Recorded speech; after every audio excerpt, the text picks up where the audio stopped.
Hey everybody, how's it going? Mike from the Focus Garage here, today in the garage, and we're going to be doing a little garage update as far as what's happening now that we've got the warmer season here. We've been able to get the Corvette out a little bit, we've got the motorcycle out a little bit, and I just kind of want to let you know what we've been working on and what you guys can expect on the channel in the next coming weeks, months, just this nice warm season.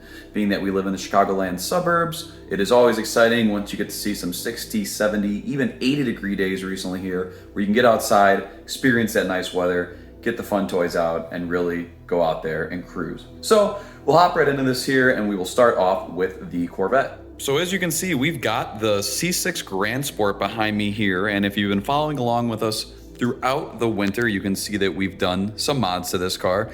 We've got the ZR1 style front lip there, the Morimoto fog lights, the Vet lights side markers in the front and the rear, and just overall, kind of have the car nice and cleaned up right now. As far as what it needs for the coming season, it's not going to be too much. We're going to be doing a full fluid change on the car. We'll probably be doing the oil change here in my garage, but we're going to be using a friend's house that has access to quick jacks to be able to do the rear differential and the transmission there. So we've got that coming. Those will be some probably videos in the near future, just kind of like an update maintenance vlog on this car.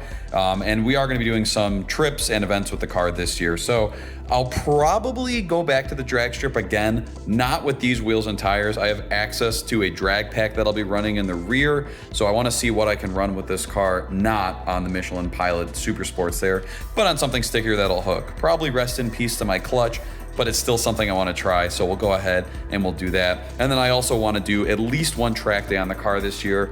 We are going to be probably updating what we've got as far as brakes go here. I'm not even sure what's on the car. You can see the rotors don't look too bad or anything like that. There's not really any kind of major scoring marks, but there's a little bit of a lip on the surface there. They dust pretty bad. So I'd like to swap something out along with the fluid just so I know what's in there with the brakes. So that's gonna wrap it up for the Corvette. On to the good old trusty Yamaha FZ1 here. So as you've seen in recent videos, we've got an iron butt trip coming up on this motorcycle, meaning we're gonna be doing 1,000 miles in 24 hours, plus way more. We're doing a trip that's pretty much Thursday through Monday, and we're going to North Myrtle Beach, and then we're gonna be hitting up the mountains in Tennessee and North Carolina on the way back. It's gonna be probably a roughly 22 to 2,500 mile trip. What we've done with this bike to get it ready is you can see we've got the SW Motec Blaze saddlebags in the back here. And actually, I've kind of permanently left them on the bike for my last few rides. And then we've got the Nelson Rig tail bag in the corner there. We've got the huge windscreen there. And then we've got our Keiko throttle lock there. Another little thing I did here is I put a newer bar end weight on the bike just so it looks nice and fresh there. Nothing all dinky looking. Also went ahead and threw the new updated ram mount on here. I told you it had one before. It's missing this backing plate and these were kind of worn out, so it didn't work the best. So I was able to kind of piece together and get this new piece ready to go. So that's all good. Got the new ram mount, that works out great. Haven't ridden with this windshield in non-super windy conditions, so the jury is out on how this works. So far I wasn't super impressed with the windy day I rode on, but hopefully we can get some less windier days to ride on and see how much better this protection is versus the other windscreen that was on it. Bolt checked the whole bike here. For whatever reason, maybe it's because of the aftermarket bars or the clamps for these like to loosen up a lot, so I'm not sure why that is. If you know, drop it in the comments down below. I'd like to see. Chain maintenance was recently taken care of and adjusted, so that's all good there. Cleaned, lubricated to spec.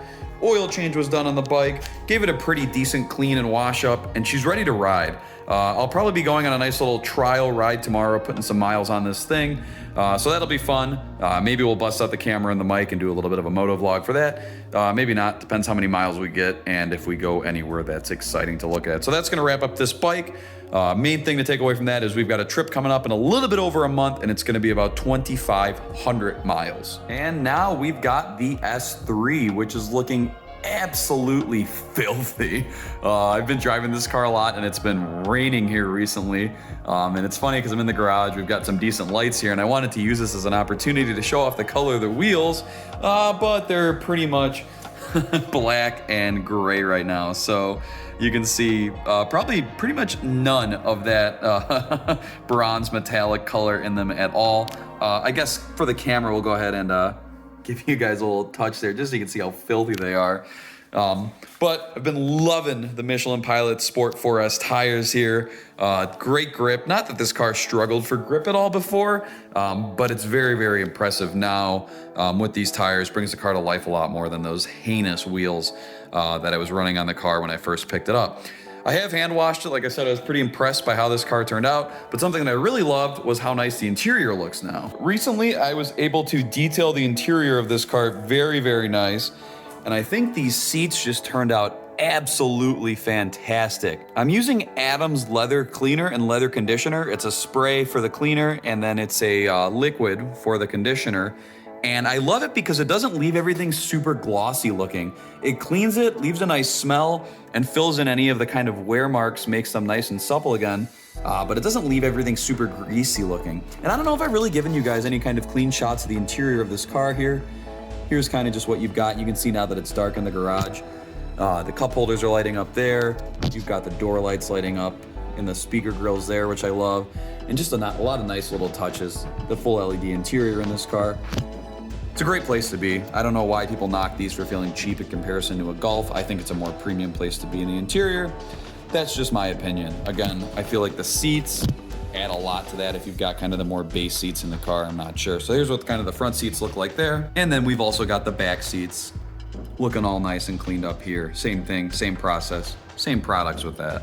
I was also talking about fitment with this spec of wheels in previous video here. So you can see what I was talking about now that we've kind of got the car inside here. You've definitely got a little bit of that poke there, but doesn't poke out at all there. So it's totally flush. The car doesn't sit too high at all. Like I said, it's pretty low. Front's a little bit worse. We've got some of that reverse rake there. But again, for stock suspension, I feel like that car sits pretty well. I don't know if I've given you guys too much of an up-close view like this. I know you guys kind of saw it on the introduction video, but we'll give you guys a nice little quick walk around the car here now that we've got it inside. Again, please excuse it. It's absolutely filthy, but I think it complements that car pretty well. It's a very nice car to drive in the fun weather with the roof off and everything like that, whereas the Audi's a pretty nice car to drive in all sorts of weather. As far as for what I want to do with this car over the year, I'm not entirely sure. I know with the GTI, I did have intentions to track that car. Whereas with this, I really don't feel like putting it on a road course. Maybe an autocross, but I don't want to do any kind of road course with this. I just don't think it'll have that same kind of tossable enjoyment aspect. I would like to drag race this car also to see what it runs. It may be faster than what the Corvette ran with the Super Sports on it. So this may be a high 11s car, whereas this was stuck in the mid to low 12s when I was running it. So that my daily may actually be faster than my fun car, which is funny. But I do plan to do a couple road trips in this car. I always like to go to a couple new places per year, so this will be a great vehicle for that. You know, a great road trip car, pretty good on gas, comfortable, quiet, everything like that. We'll get some driving clips of this car as well. I know I did kind of the one little video with it, but I want to mic up the exhaust so you can hear it. It's got a very interesting sound, way different from what my GTI sounded like. Again, for as far as what this car's got, it's got a catted downpipe and then the OEM resonator delete, but it's still running the stock valved exhaust there. But for whatever reason, it's got a very kind of unique, almost, I don't want to say raspy, but it's got a weird growl to it that I haven't heard from like my GTI when I had that car with just the downpipe done to it. So it's interesting. I'll show you guys what that sounds like there. That's gonna pretty much wrap it up for this video. I just kind of wanted to show you guys what I've been working on here, kind of what the plans are for the different vehicles, at least on my side and the future moving forwards here.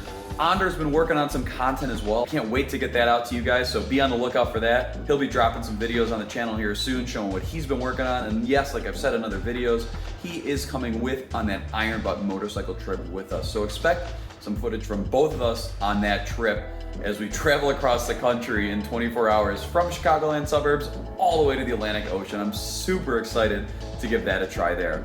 That's gonna wrap up this video. Just wanted to kind of touch on everything that we've been working on and what we plan to be doing in videos moving forwards here. If you've got any questions or any suggestions as far as what you'd like to see with the vehicles that I've got in my fleet, go ahead and drop it down in the comments down below. I'd love to hear your thoughts. This is Mike from the Focus Garage, and I will catch you guys in the next video.